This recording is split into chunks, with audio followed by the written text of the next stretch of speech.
Today, we're diving deep into the hidden world of microtransactions in popular games like Marvel Snap, and you won't believe what I've found. Have you ever wondered why it's so hard to stop buying those in-game items, even when you know that you shouldn't? What if I told you that these games are designed to tap into your brain in ways you can't even imagine? I'm going to explore how these games use psychological tactics that could cost you more than just money, and I'll uncover how these tiny transactions are carefully engineered to hook us, tapping into our deepest desires for completion and achievement. The deeper I go, the more shocking the revelations. Trust me, what I've found will change the way that you see your favorite games forever. And who am I? I am Dr. Sulman Aziz Mirza, triple board certified in adult psychiatry, child and adolescent psychiatry, and addiction medicine. And don't tell my wife, but I've dumped hundreds of dollars into that little square on my phone. But hey, at least my Enchantress card is chef's kiss.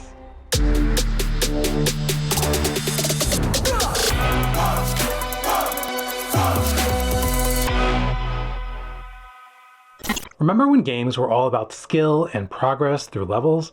Well, things have changed. The introduction of microtransactions has shifted the focus from pure gameplay to monetization strategies. It's no longer just about playing the game.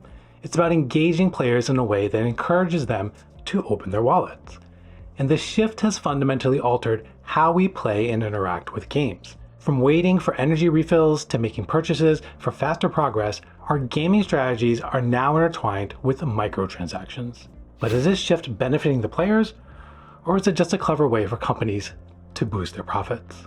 Have you ever found yourself repeatedly drawn to those small, often tempting in-game purchases? It's not just you.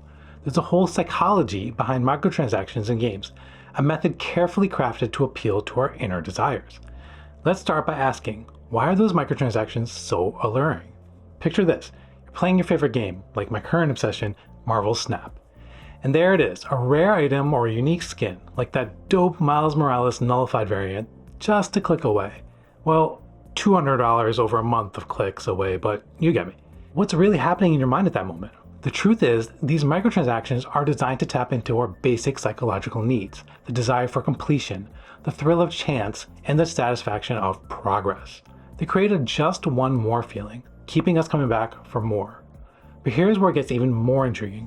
The impact of these microtransactions goes beyond just the game itself. They start to influence our behavior, our spending habits, and even how we value time and money. For example, do I buy the $20 bundle to get a random card variant that I may never use, or worse, hate because it's an awful pixel variant? Well, I can always justify it because at least I'll get credits towards the end goal of getting miles, so click and purchase. It's a blend of excitement and anticipation, mixed with a dash of potential regret, as well as always being able to tell yourself a comforting explanation.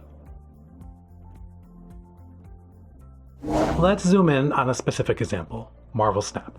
This game has gained notoriety not just for its award-winning gameplay, but for its arguably predatory approach to microtransactions.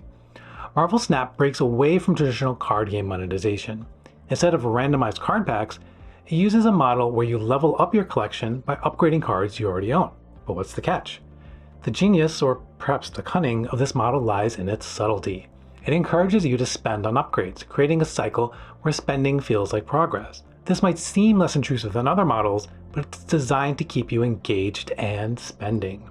It also uses classic microtransaction strategies such as having its own in-game currency of boosters, gold, credits, and tokens that each can be spent on different in-game items, but also so that you get confused about how much actual money these items are worth, as well as skins of cards you already have, through elusive variants using famous comic book artists.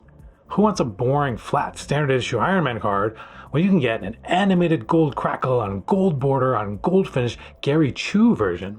Do they play differently? No. But this one looks so much cooler. So yeah, lately there has been additional controversy through the introduction of the Spotlight Cash system, as well as the album system. The Spotlight Cash system introduced an additional element of gambling, as players must use a key that they have earned, another currency I'd forgotten, to unlock access to the new card and/or exclusive variants that come out every week.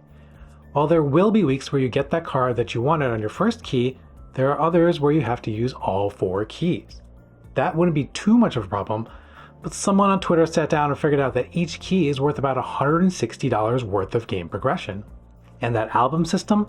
Well, the rewards or exclusive variants or card backs or emotes to use are there to lure you to complete each album, consisting of having collected 12 specific variants. The math on that one? A completed album cost you up to $240. So yeah. Have you ever felt the frustration of facing opponents in a game who have clearly spent more money to gain an advantage? Or in this content creator economy of Twitch or YouTube, have you felt the obligation of making sure that you have a complete collection of cards with the latest variants, each of them fully upgraded, in order to ensure that people are watching your content? This pay-to-win or stay-ahead approach not only upsets the balance of fair play, but can also lead to significant frustration and competition amongst players. But it's not just about fairness in gameplay or content creation. The constant pressure to spend in these games can take a toll on our mental health, leading to anxiety and even addictive behaviors. This brings us to a critical question. How do microtransactions affect our social skills and overall well-being? Consider this. As we spend more time and money chasing virtual achievements, are we sacrificing real-life social interactions and skills? The constant engagement with the virtual economies can shift our focus away from meaningful personal relationships, as well as our relationships with our finances. The reality is, while these games offer entertainment and a sense of achievement and mastery, they can also create a sense of isolation and encourage unhealthy spending habits. After all, it's a lot easier to hide virtual purchases of card variants like this awesome Spider-Man symbiote variant than it is to hide the CGC graded 9.8 comic book from 1991 in its big protective case that I bought. You could hypothetically buy on eBay. It's crucial for gamers to find that balance, recognizing when a game stops being just a game and starts impacting their real life. Let's jump into the predatory psychology of microtransactions a little bit more. Imagine the thrill of opening a loot box, the suspense, the possibility of a rare, valuable item. This is no accident, it's a psychological ploy. It's akin to the highs and the lows of gambling, triggering a dopamine response, keeping you in a cycle of anticipation and reward. But here's the catch. This isn't just about chance. It's about exploiting human nature.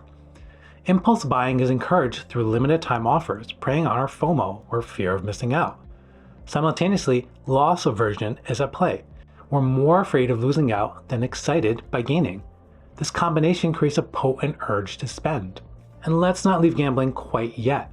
The random nature of loot boxes, coupled with real money transactions, of course mirrors gambling habits. This can be addictive, drawing players into a cycle of spending and chasing elusive rewards. The ethical dilemma here is clear. These practices target vulnerabilities in human psychology, often impacting young or susceptible players. It also opens the door to gambling in other realms, including the unavoidable push for sports betting apps. Working in addiction medicine, I've seen the impact of gambling on people's lives. For every viral video of someone winning a life-changing amount of money on a ridiculous $5 parlay, there are hundreds, if not thousands or millions of individuals who are losing money out of their bank accounts, food off their tables, a roof over their heads, and family members and friends, which can all lead to worsening mental health issues like depression, substance misuse, high-risk behaviors, legal consequences, and yes, even suicide. As we start to wrap up this discussion on microtransactions, it's important to recognize that the world of gaming is not all doom and gloom. There's a brighter side to this story. Gaming creates vibrant online communities, fostering friendships across the globe. For many, it's more than entertainment. It's a means of making a living and supporting families. The key lies in balance and awareness. Being aware of the pitfalls of microtransactions is crucial. Know your limits. Understand when to step away and maintain regular check-ins with friends and family to ensure that gaming remains a positive part of your life, not a dominating force. Gaming can be a wonderfully enriching experience, provided we approach it with mindfulness and responsibility. Spending money to get those Archer variants of Invisible Woman or Magic or Jean Grey or White Queen, well, that can be okay too, if you have the money budgeted out for that and are able to stay within your means. The intersection of gaming, responsibility, and mental health is complex. It's not just about the games we play, but how we play them and the support systems that we have in place. If you feel like you do have issues with these limits, make sure to reach out for help. I've included some links to resources in the video description, so make sure to check those out and share with whoever needs it. If you found this video insightful, please like, share, and subscribe for more content. Your engagement helps spread awareness about these important topics. And don't forget to comment below with your experiences and thoughts on gaming and mental health. Let me know your thoughts on Marvel Snap and similar games with microtransactions. Or let me know what variant you can't wait to get. Until next time, stay healthy and safe, and be well.